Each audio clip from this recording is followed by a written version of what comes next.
Welcome back to Resounding the Human, a podcast series that highlights the work of INFORMS members who are transforming the world around us in ways both big and small.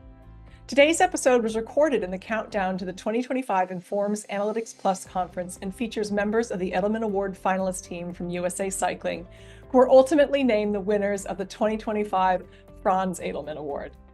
Before we start, make sure to hit that subscribe button and turn on notifications so you don't miss any of our future videos. Without further ado, the 2025 Franz Edelman winning team, USA Cycling.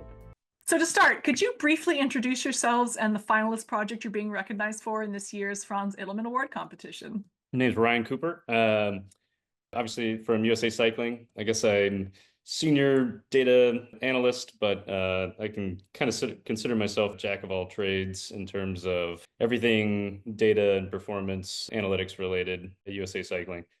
And I've been with USA Cycling for, I'd say, almost 2 years, I guess now. So came on board in 2013, right before the Glasgow World Championship. And so when I came on, we didn't really have a data team per se. So it was pretty nascent. So I came in to kind of do a top-down overhaul almost of our entire data structure from strategic level all the way down to kind of this tactical modeling level for different disciplines. I'm Jim Miller, Chief of Sports Performance.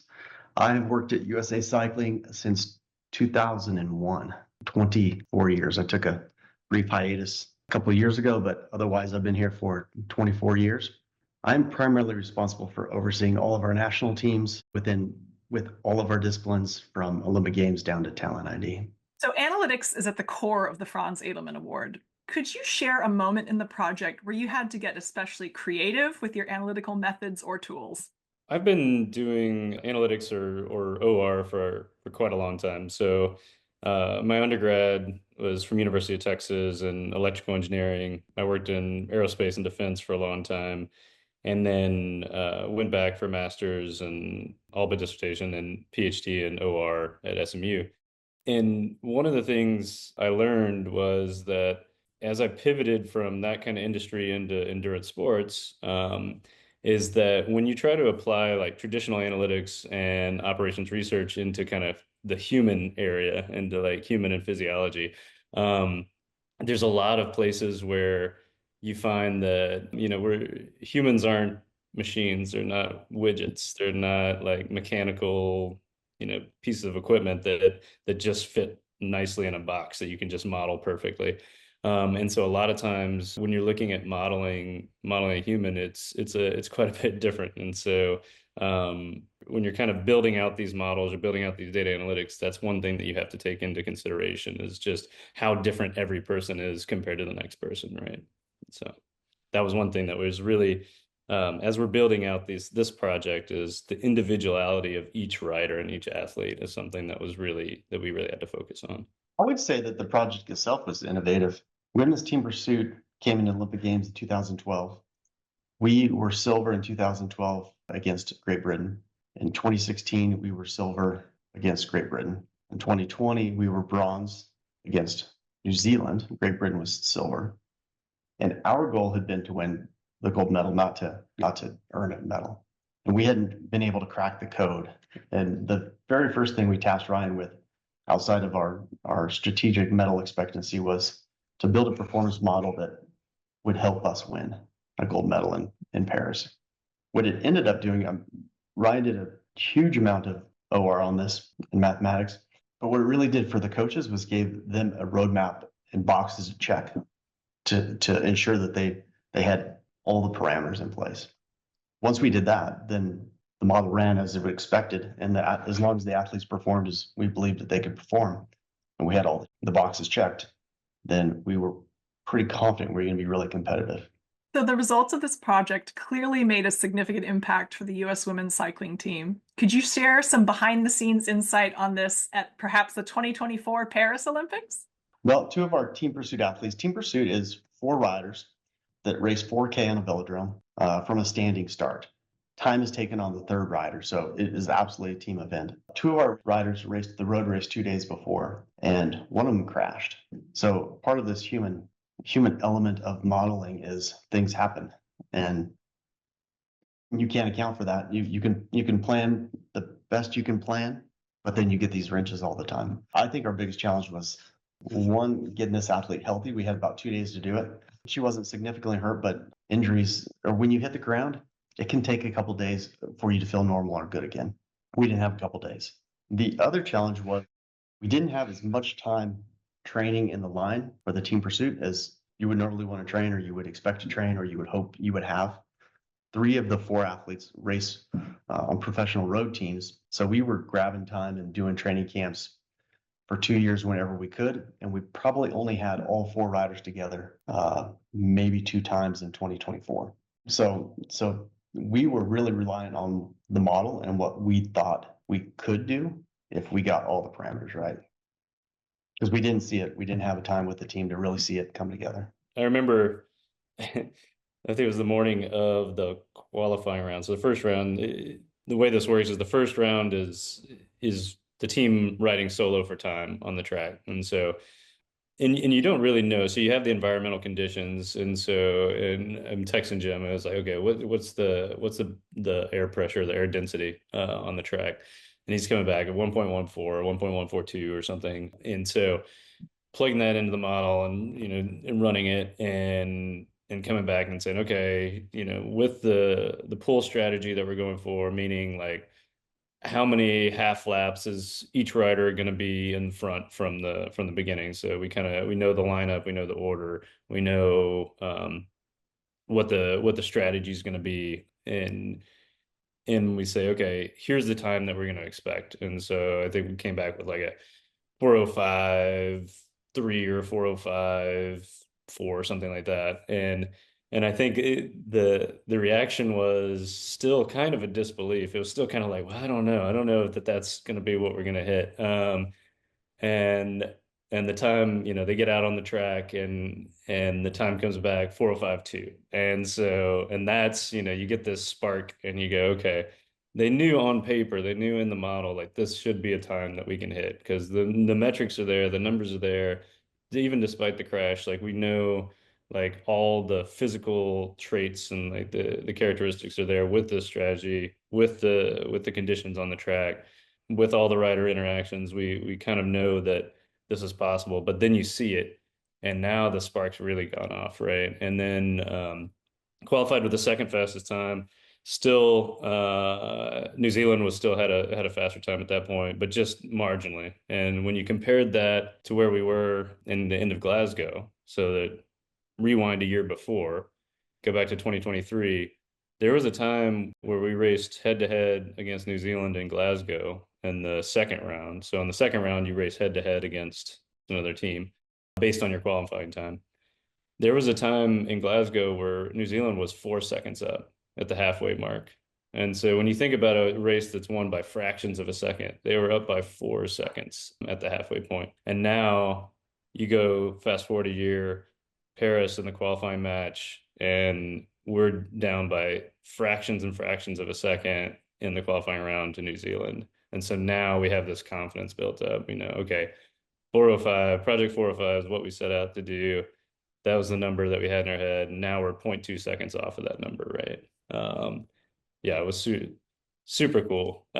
Super cool feeling for sure. In your experience, what makes for a great team when working on a high stakes analytics project? How did your team foster collaboration throughout this entire process? Yeah, it's interesting. For me, it's like Jim and I met when he took a little hiatus from he mentioned this earlier from USA Cycling. He took a couple of year, maybe not even a full 2 year hiatus, but like maybe just a year and a half, 2 years. And he came to a company called Training Peaks. And I was working at Training Peaks at the time as chief scientist at Training Peaks. And there he saw, I think, kind of the power of a lot of this data behind the scenes and what we were doing with modeling and what we could do with kind of performance modeling in the background. And I think part of that, really helped solidify in his mind like this concept of tech and innovation and performance. And so when he went back to USA Cycling, there was definitely like this knowledge of like this needs to be a place that like we adopt and we start to bring more and more in this in. And so I actually called him and and said, "Hey, you need to hire me," or something like that. He tells the story better than I do, but and so we kind of generated this. He said, "Here's what I need," and I said, "Okay, I think we can do it." And so I came on board, and I think like from the top down, right? Like you need to have this like culture that is really pushing on kind of maximizing ROI, on force multipliers, on like, we talk about this we'll talk about this in the presentation of like we're in a different funding environment than a lot of these other kind of high performance teams from other countries. And so we have to be very tactical with how we allocate budgets. And so tech and innovation and use of analytics, use of modeling, use of strategic forecasting for where we know we can actually move the needle if we do spend resources somewhere is super important for us. And so, yeah, I think like this culture that comes from the top down, from the chief of sports performance, CEO buys into it, and then coaches buy into it. And once they see one project and they see the benefit of that, then it proliferates. At least that's from what I've seen from my point of view anyway. I don't know if Jim has a different opinion. I think that's right. I think one of the things that we insist happens in our teams is this open-mindedness to learning and adopting new strategies and tactics and innovations and technology. In our sport, we have so much data that you can collect. It's not like a lot of sports where they're just getting into managing and understanding load. We've understood load on an athlete for 20 years. So we can look at everything. I mean, there's not a minute that goes by in a day that if we wanted, we could not be collecting data off an athlete. So we have a lot of information to work with. But as a coach, if you don't grasp that and you're not willing to look at something different than how you've been doing it or what you know, it's like a recipe for failure. So I think the one thing we push in our teams all the time is you have to be open-minded to this. You have to be open-minded to technology, to innovation, and you can't be afraid to take a chance. What I thought was interesting that we did this year is during one of the training camps, we sat down with this specific model and we sat down with every athlete and we showed them how the model works. We showed them all their data. We showed how we came up with what a metal capable set of data looked like in terms of these metrics that we're trying to achieve. We showed them what a gold medal capable athlete looked like, and then we showed them the delta from where they were to where these two types of athletes were, and how it impacted the race, right? So you could say, okay, if we could get your numbers from X to Y, here's what type of time difference that could mean. And so suddenly now you're saying, not only like is it just something on a piece of paper, but we're showing you like the real like impact of those things, right? And so now you're giving them a blueprint or like a map and says like, okay, you're here today, but if you can just work on these little things of position for aerodynamics or high-end like interval work to get your energy systems where they need to be, then that can mean 10 seconds or 15 seconds to the overall team. And so now you can say, here's how your individual work is contributing to the overall good of everybody. And so doing those individual sessions with both the athlete and or their coach, and then also bringing everybody together to kind of show that as a whole group was, I think, hugely powerful to kind of bringing the team together and giving them that North Star to go after. Also really interesting in that process was this team collectively hadn't ridden faster than 4:11. And we were telling them that we thought we would be required to ride a 4:05 to win. And then showed them that this is how we thought they could do it. And I think to some degree, in the back of their minds, they were like, wow, we're so far off. Like that's not possible. This can't be possible.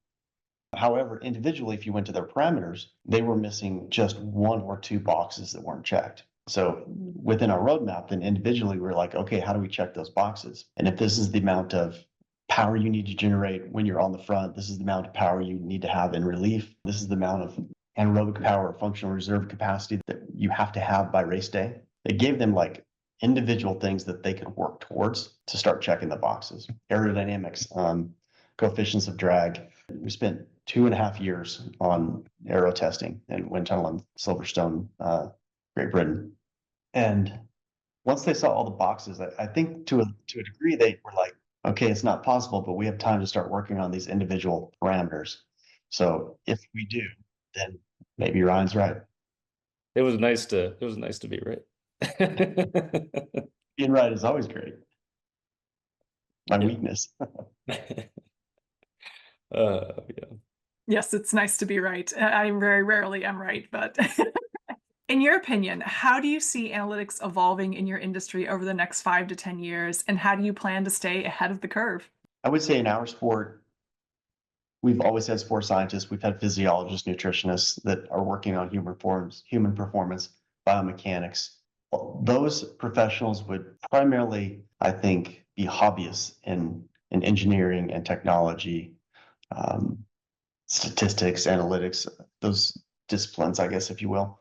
But I think we're getting to a point where we're a little bit like F1, where everything needs a real engineer. You need educated professionals to continue to drive the sport forward. And as each team adds one or is starting to embrace AI, starting to embrace these deep analytics, these deep math models, you really either have to join and start adding those professionals yourself, or you'll just start getting beat. You can't take a mechanic out of your local garage, put him in an F1 car team, and expect that team wins. That team is made up of highly educated engineers and mathematicians, and that's what's required to win at F1 now. Cycling is as odd as it is and as dynamic as it appears to be. It's really not as dynamic as we all want it to be, and you really have to have these professionals now to be competitive. I look at it, you kind of, there used to be these low-hanging fruit. Like if you go back, even if you go back to like what, 2012 or 2016, probably, like aerodynamics, you could go out there and you could win if you went to the wind tunnel, like in certain events. You could say, okay, we went to the wind tunnel, we've done a few little things and we've optimized our aerodynamics. And so we've gotten 30 seconds out of that or whatever, like on a time trial or something like that. And so you could go in and spend a little bit of time and get huge benefits out of that over some teams that just didn't have access or didn't think to do these kind of things. That's all table stakes now. So like everybody across every discipline, like we saw, we joked about this. We were in a meeting out in Palo Alto actually last week, and talking to some of these companies that may be the future of cycling, right? And we were joking that even BMX race, which is a very, very short race. This is like a 30-second race. And so you're very, very short. You're almost no pedal strokes whatsoever. You're coming off a ramp. You're doing a couple of jumps and then you're pedaling really hard and then you're carrying a lot of momentum through. The aerodynamic innovations in that sport, which is traditionally just not even, aerodynamics isn't really thought of as kind of this backyard sport. Everybody was doing it. Like it's table stakes now. And so now going forward, we have to look at what's next, right? And so this is what's going to be next, right? Putting all these things together. So the physiology, the energy systems, nutrition, all of these things that are like in these little kind of silos. Now you're going to be modeling all these together, right? And kind of bring them into this cohesive, when is the best time? When's the optimal time to take the right nutrition on a long climb? When's the right time to maybe take a breakaway or like try and chase something down for a road race? What tweaks do we need to make on bicycles and BMX race? What's the right trick selection, BMX freestyle? So like all of these kind of things are going to come from analytics. So that's a good answer. Go with that one. Before we wrap up, is there any final thought or story you'd like to share that encapsulates the spirit of your team and your journey to the Franz Edelman Award competition? Being a bit of an underdog. We're significantly underfunded in our sport compared to our competitors. We definitely hit above our weight. We win medals on less money than our competitors do. And in the Franz Edelman contest, where most of these companies have teams and teams and teams of data engineers, we had Ryan. We had one guy. I think what really encapsulates this project and what we accomplished was that in all fronts, we were the underdog. And in all fronts, we overachieved, we over-succeeded, and punched above our weight. Ryan's a team of 10 by himself, but. Yeah, no, I think that's great. That's yours at 1 a.m. in the morning. And I should know, I was formerly on the Amazon team. So yeah, I spent 2 years at Amazon, so or a year and a half at Amazon. So.